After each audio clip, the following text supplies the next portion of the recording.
जब भी हम किसी चीज को अप्रोच करते हैं, सपोज ये हमारे पास स्टिल लाइफ इमेज है। स्टिल लाइफ जो नॉन मूविंग ऑब्जेक्ट्स होते हैं, जब हम उनको ड्रॉ करते हैं तो वो स्टिल लाइफ कहलाता है। अभी इसमें अप्रोच कैसे करना है, इसमें 2-4 चीजें इंपॉर्टेंट है जो समझने वाली है। सबसे पहले हमारी इसका शेप कैसा है, ठीक है। हर एक बाउल का शेप कैसा है, पहला। सेकंड,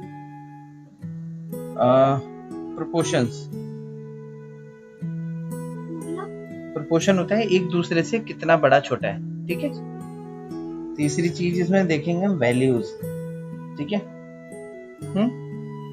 जो वैल्यू होती है ना वो देखेंगे कि कहाँ डार्क है कहाँ लाइट है, ठीक है।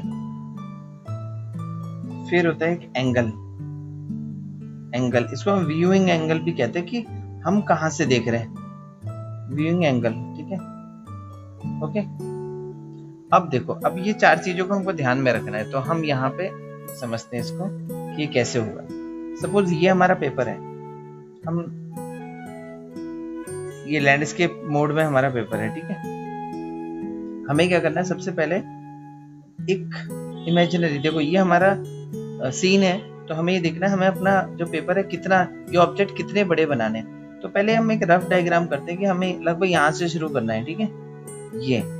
और हमें ये जो बाउल है उसका विड्थ डिसाइड करनी है। अगर ये इतना है, दूसरा इतना आएगा, तीसरा इसके पीछे इतना आएगा, तो हमारा दोनों साइड में लगभग पेपर बराबर बचेगा, ठीक है। फिर हम क्या करेंगे, इसको सेंटर लाइन लेते हैं। क्यों? क्योंकि हमें इसका शेप समझना है। अभी देखो, यहाँ से इसकी विड्थ इतनी है, ठीक है, तो हम सेंटर लाइन से दोनों साइड बराबर रखेंगे इसको। इसकी हाइट डिसाइड करेंगे जो कि हमें अंदाजे में देखनी है। अब इसका बेस डिसाइड करेंगे कि हाँ इतना बेस है, ठीक है। तो यहाँ से ऐसे, यहाँ से ऐसे, ये एक्चुअली इसका शेप है। जो हम जब ब्रॉड वे में देखते हैं तो ये इसका शेप है, लेकिन हम क्या करेंगे, एग्जैक्टली हमें क्या करना है, इसको ओवल करना है, ठीक है। तो हम क्या करेंगे, यहाँ से इसको अप्रोच करेंगे ऐसा, ये देखो, ये यहाँ के कनेक्ट होगा। और जैसे मैंने बताया था, ओवल बनाने के लिए क्या करते हैं हम लोग, ये स्ट्रेट लाइन, ये हमारा डायमीटर होता है। फिर हम लोग एक्चुअली ये भी डायमीटर है, बट जब हम साइड से देखते हैं सर्किल को, तो जो ये वाला डायमीटर है छोटा दिखेगा।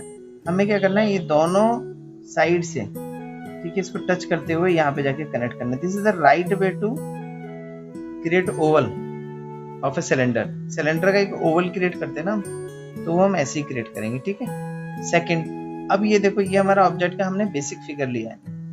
फिर हम इसकी हाइट देखेंगे, जो नेक्स्ट बाउल है ना उसकी हाइट देखेंगे यहाँ तक, और ये आ कहाँ तक रहा है, इसके नीचे तक, मतलब यहाँ तक। तो हमारा बाउल यहाँ होना चाहिए। जब हम इसका सेंटर निकालते हैं तो इधर कहीं पे आता है ये, तो हम इसका सेंटर यहाँ रखेंगे।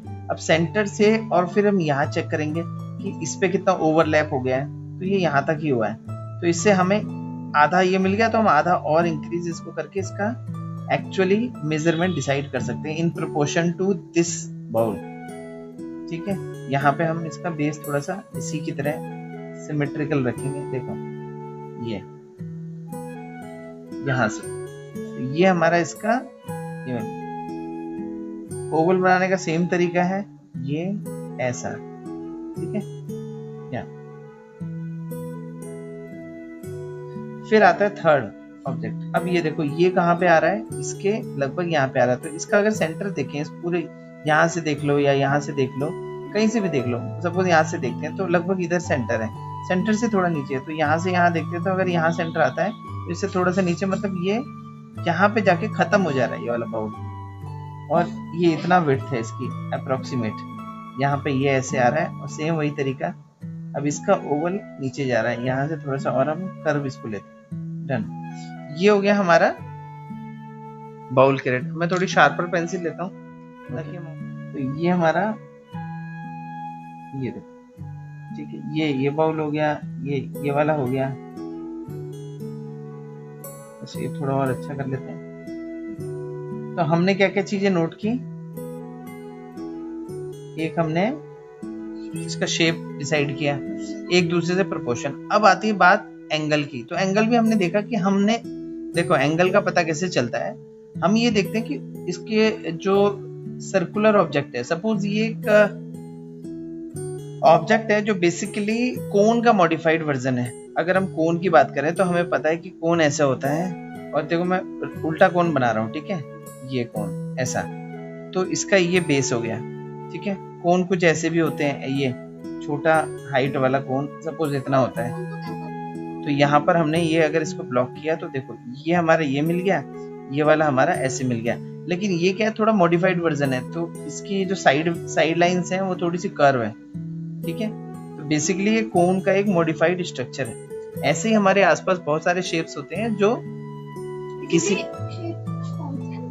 एग्जैक्टली किसी ना किसी शेप से डेवलप होते हैं, फॉर्म से डेवलप होते हैं। तो वो हमें, अगर हम शेप्स और फॉर्म्स की अच्छी प्रैक्टिस करते हैं तो हम इन चीजों को भी ड्रॉ कर सकते हैं, ठीक है। डन, तो ये हो गया। अब बात आती है यहाँ पे वैल्यूज की। मैं कपड़ा नहीं बना के बता रहा हूँ, इसका जो क्लोथ है, बट मैं सिर्फ तुमको ये समझा रहा हूँ कि हम बाउल का शेप कैसे पकड़ेंगे, ठीक है। ओके, यहाँ से देखो टेबल जा रही है अप्रोक्सीमेट, इधर से थोड़ा सा नीचे है तो हम थोड़ा सा नीचे करेंगे, यहाँ पे ये टेबल एक्चुअली में जा रही है, ठीक है। अब वैल्यूज की बात आती है तो हम ये देखेंगे लाइट सोर्स कहाँ पे है, ठीक है। तो लाइट सोर्स इस तरफ से, तो लाइट सोर्स अगर इधर है और इस एंगल में, तो एक मिनट थोड़ा इन लाइंस को रब्स कर देते हैं ताकि हमें और अच्छा समझ में आए। ये देखो जो हमने शेप किया, ये जो थी सपोर्टिंग लाइन थी, इनका रोल खत्म हो गया है, तो हम इसको अब इरेज कर देंगे, ठीक है। क्योंकि जो हम बना रहे हैं वो एक्चुअली में बिल्कुल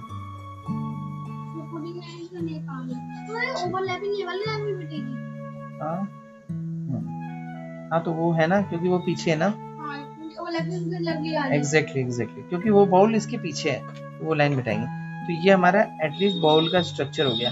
अभी क्या करना है हमको, और हम शेप करते हैं यहाँ से, मुझे थोड़ा सा और कर्व लग रहा है, बस यहाँ तक, ठीक है।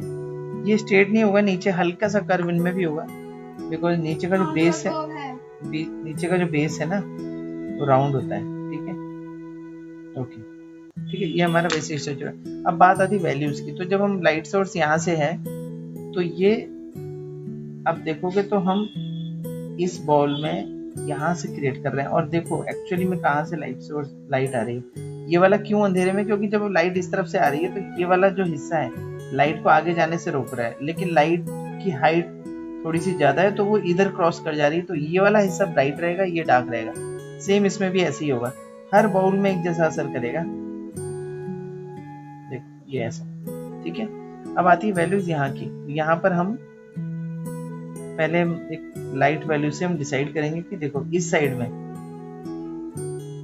जो अभी मैं कर रहा हूँ, this is called as thumbnail sketching. हम छोटे से ऑब्जेक्ट में डिसाइड करते हैं कि हमें क्या बनाना है बड़े में, ठीक है। देखो ये वाले डार्कनेस यहाँ पे भी रहेगी, तो ये वैल्यूज हम थोड़ा सा लो वैल्यू में रखेंगे इधर, ठीक है। अब इसको आप थोड़ा सा बढ़ा सकते हो, यहाँ पे ये ऐसे जा रहा है, यहाँ पे थोड़ा सा डार्क है तो ये ऐसे आ रहा है, यहाँ पे ये इनकी शेडो देखो, शेडो बहुत इंपॉर्टेंट, जितना आप शेडो को समझोगे उतना आप ऑब्जेक्ट को अच्छे से बना पाओगे। ये अब देखो, ठीक है, कपड़ा भी बना ही लेते हैं। देखो यहाँ पे ऐसा, ये ऐसा, और यहाँ से कपड़ा डाउन हो रहा है, ये तो हमें क्या करना है, पूरा कपड़े पे फोकस नहीं करना है, वरना कंफ्यूज हो जाएंगे। हमें सिर्फ जो लाइंस हमको दिख रही है ना, हमें वो लाइन क्रिएट करनी है। देखो ये ऐसा, ठीक है, तो यहाँ से एक लाइन ऐसे आ रही है, यहाँ नीचे आ रही है, यहाँ से एक लाइन आ रही है, ऐसे आ रही है जो इसमें मिल रही है, और फिर इसके अंदर एक और लाइन है, फिर यहाँ से एक लाइन आ रही है जो इसके पास में आ रही है, यहाँ से ऐसा ये जा रही है, यहाँ से एक लाइन ऐसे जा रही है, यहाँ से एक लाइन ऐसे जा रही है, यहाँ से लाइन ऐसे जा रही है, ये ऊपर, ठीक है। इसको शेडिंग कैसे करेंगे, ये देखो यहाँ पे ऐसा, ये ऐसा, कितनी वैल्यूज बनेगी, रुक जाओ बता रहा हूँ बच्चा।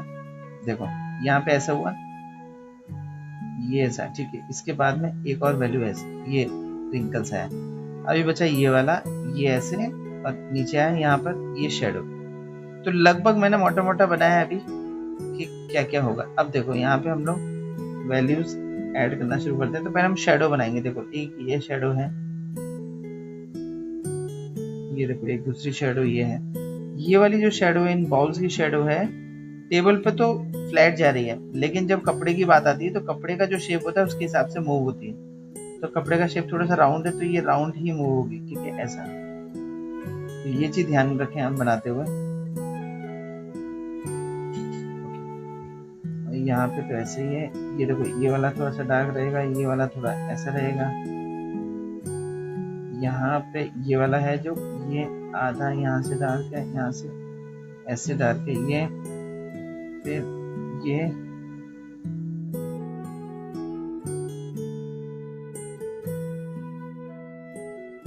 इसमें भी हल्का सा थोड़ा सा दिखा सकते हैं।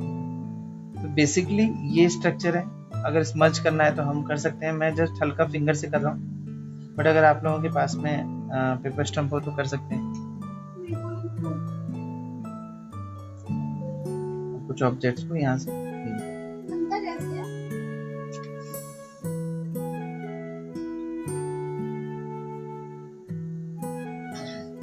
ओके, तो यहाँ पर हमने ये बॉल बनाया। बेसिकली हमने ये स्ट्रक्चर को समझा और ये हल्का हल्का सा हमने कैप्चर किया। इसका बैकग्राउंड अगर हम डार्क देंगे, थोड़ी सी वैल्यू डाउन करेंगे तो ये और अच्छा लगेगा। तो हम यहाँ पर एक सेम वैल्यू में कवर करेंगे। इसके लिए आपको पेंसिल का कंट्रोल बहुत अच्छा सीखना पड़ेगा, क्योंकि जितनी अच्छी पेंसिल आप कंट्रोल कर पाएंगे आप वैल्यूज को कॉपी कर पाएंगे। ऐसा ना होगा कि डार्क हो जाए। अब देखो मैं दोबारा इस पेंसिल को चला रहा हूँ यहाँ पे, लेकिन सेम प्रेशर के साथ में, तो इसलिए एक जैसा ही दिख रहा है। तो आप यहाँ पे हैचिंग करके बना सकते हैं इन सब चीज़ों को। बट पहले मेरा एडवाइस यही है कि स्टिल लाइफ पे प्रैक्टिस करो ज़्यादा से ज़्यादा। जितना स्टिल लाइफ पे प्रैक्टिस करोगे उतना आपका हाथ अच्छा होगा और कॉन्सेप्ट्स क्लियर होंगे। कॉन्सेप्ट क्लियर करना ज़्यादा इंपॉर्टेंट है रेदर देन एक अच्छी ड्राइंग बनाना। अच्छी ड्राइंग अपने आप बनेगी अगर आपके कॉन्सेप्ट्स क्लियर हैं आर्ट के। यहाँ पे थोड़ा सा हल्का सा, अभी मैं बहुत डीप नहीं गया शेडिंग में, बस ये कॉन्सेप्ट समझने के लिए था। इस हिस्से को आप यहाँ पे थोड़ा सा डाउन कर सकते हैं, क्योंकि ये हिस्सा एक्चुअली में नीचे की तरफ लटक रहा है। ये हैंगिंग क्लॉथ है, इसीलिए यहाँ तक लटक रहा है। तो यहाँ पे थोड़ा सा वैल्यूज डाउन हो गई, यहाँ पे अप हो गई। तो आई होप कि आप लोग समझे होंगे। मिलते हैं नेक्स्ट वीडियो में और अच्छे से कॉन्सेप्ट्स को समझेंगे और हम लोग इस पर और डिस्कशन करेंगे। Thank you.